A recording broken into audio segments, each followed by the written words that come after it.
Alright, everybody.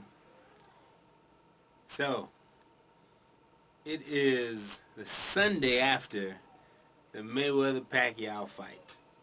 And I stayed up to about 4 in the morning, watching the fight and everything that took place, after on the news, the press conferences and all that kind of stuff.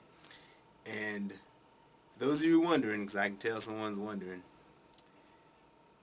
I did go to church this morning. 'Cause I know someone's going to just be curious to know.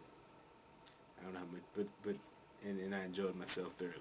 But beside the point, um, something I kind of wanted to say, in particular to believers, that the fight kind of inspired me to this post. You know, leading into the fight, kind of always thought Mayweather was going to win because, in my opinion, he is just the better fighter. In particular, the better boxer. Um, but there was a part of me that wanted Pacquiao to win because the Christian in me, or I'll say the Christian, but maybe it was something a little more, maybe the pride in me or something, wanted Manny to win because, in recent times, he's been talking on publicly about, his belief in God. And that made for good television, good advertising as far as attracting Christians, to have someone to root for. Um, and so a part of me was like, it'd be good if he won because, he's Christian. He made the comments before the fight about the Lord delivering Mayweather into his hands, kind of like the David and Goliath thing. And he made a few other comments about how he was going to invite Mayweather to Bible study after the fight and all this kind of good stuff. He expressed a good bit of confidence in winning. But once the fight was over, and as I began to think back on talks, a conversation I've had with my friends who are Christians about why they wanted Manny to win, I think it's probably best for the Christian community that Manny lost.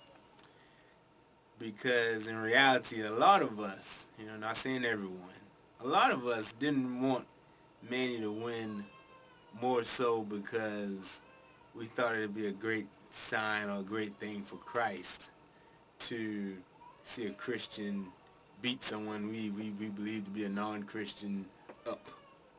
And more so with the fact that some of us just flat out don't like Mayweather.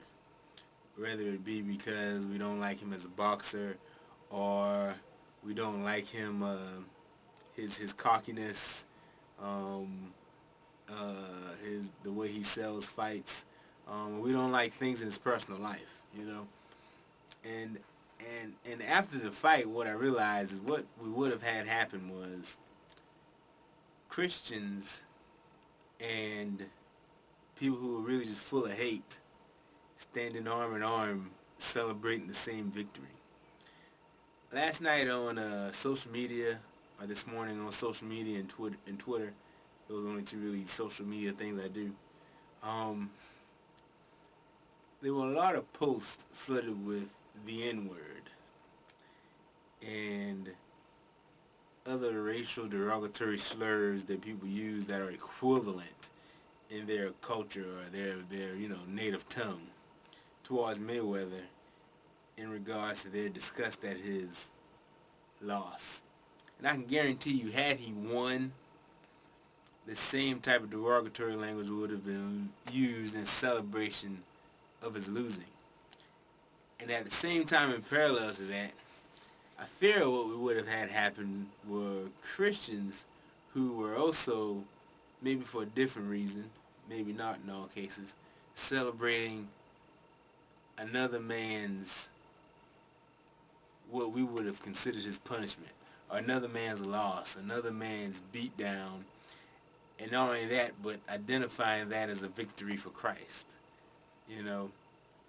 And I think that would have been the wrong message to send, primarily because it's not the message that Jesus sent. It is the message that God gave to the people in the Old Testament. You know, we weren't supposed to be reveling in the punishment of our enemies, and if Mayweather did lose, I don't even know that we would really consider it a punishment from God. So with that being said, I think it was a good thing, and I also think what we have here is the opportunity to show people what Christ is all about.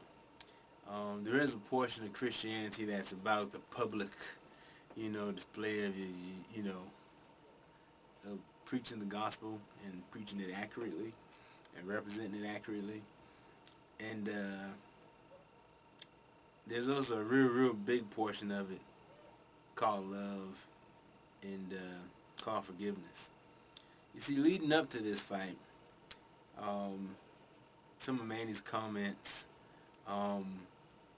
made it easy for the media to kind of paint this fight as kind of like Jesus' boy versus Satan's boy, or God versus Satan kind of thing, good versus evil. Very easy to do that. And in my opinion, I think it's very harmful anytime we publicly demonize another human being and publicly judge another human being. Why, yes, there are some things about Mr. Floyd I may not necessarily agree with. The reality is he's done a lot of good things too, and he's helped a lot of people personally, and he's been a blessing to the lives of many. And but I also just want to say, first and foremost, I do not condone in any way, shape, form, or size domestic violence, which is one of the primary complaints people publicly state having about Floyd Mayweather. He pleaded guilty and was charged, I think 2 times for some forms of domestic violence that he pleaded guilty to, and he got whatever punishment he got. And he's had other things that happen in the realm of being violent and whatnot. And we kind of made this rush into the fight about how dare you spend money to support a man who has sinned, or a man who has committed domestic violence. And I don't know that that's the correct way to go about things. I don't know that the best thing to do is to say, how dare you allow a man, is really kind of what we're saying, allow a man to provide for his family when we know he's done something wrong, or at least believe he has. The point is just saying we don't know anything about his situation or what went on in any of those situations. But even more importantly, I think what we have done here is, I think, kind of put ourselves in a seat of judgment. Because going into this, some of the statements made, you pretty much have to assume that Mayweather in no way, shape, or form believes in Jesus, and he has not accepted Jesus as his Lord and Savior. And to be honest, I can't say that I know what his stance is on that, and I definitely don't know how God views his heart. I do know that, prior to Manny ever coming out about God, he has talked about how on a daily basis he prays to God for forgiveness and so on and so forth. And I don't know to what extent he's been taught or, had anyone share anything with him. But I do know, I believe we put ourselves in a seat of judgment on this gentleman. And I believe that instead of spreading hate towards him and hoping to see his demise, I think we should pray and hope to see his success. Pray and hope to see his turnaround.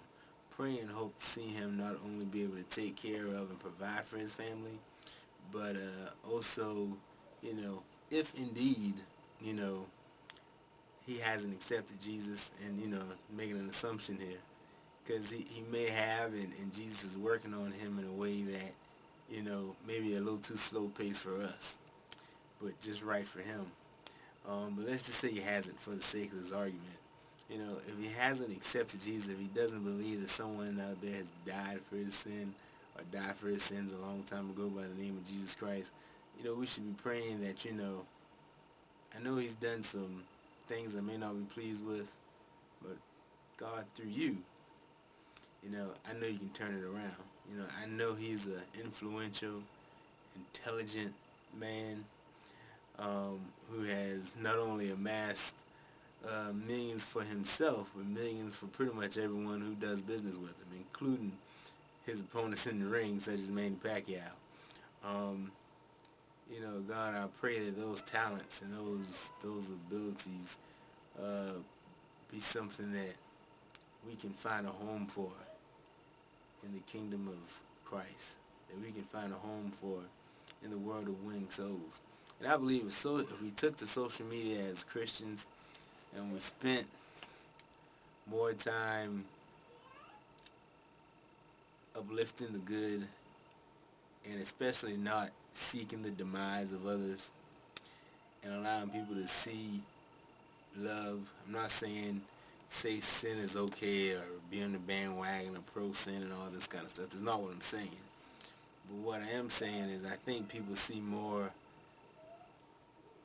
sometimes more of what we are against than what we are for.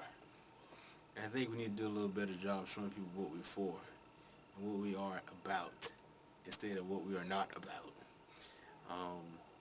And one of the major things that we are about is love. And I believe the Bible has taught us, and especially Jesus has taught us, that if you really are concerned about his soul, which I'm hoping that this message in turn not only makes you maybe change a hateful thought towards Mayweather into a loving thought towards Mayweather, but anyone you may know, it encourages you to pray for him and those who you may view in that kind of light, that, you know what, I believe that Jesus can turn your situation around. I believe he will turn your situation around. I believe you are a person of talent. You are a person of authority. And I believe God has a plan for your life. And I want to encourage you to keep on growing and maturing in him. Keep on trying to be a better man every day. And most importantly, encourage you to accept the love of Jesus Christ, which is ultimately the reason why I'm showing you love and respect right now, because that's what Jesus would do. So, in closing, I personally thought it was a good boxing match. It was kind of obvious who the better fighter was, who landed the most punches, who had the better punch and land percentage, and who really controlled the fight for the most part. But it's neither here nor there. The point is, we as Christians really need to take our time to be thoughtful about why it is we want the things we want, and considering, are we really showing love for our brothers and sisters, whether they be saved or perceived by us to be saved or unsaved? Are we taking the time to show them love? And can we take more time to do that? Well, it's Big Tim. I thank you for taking the time to listen. Hopefully I didn't bore you too much. But anyway, talk to you later.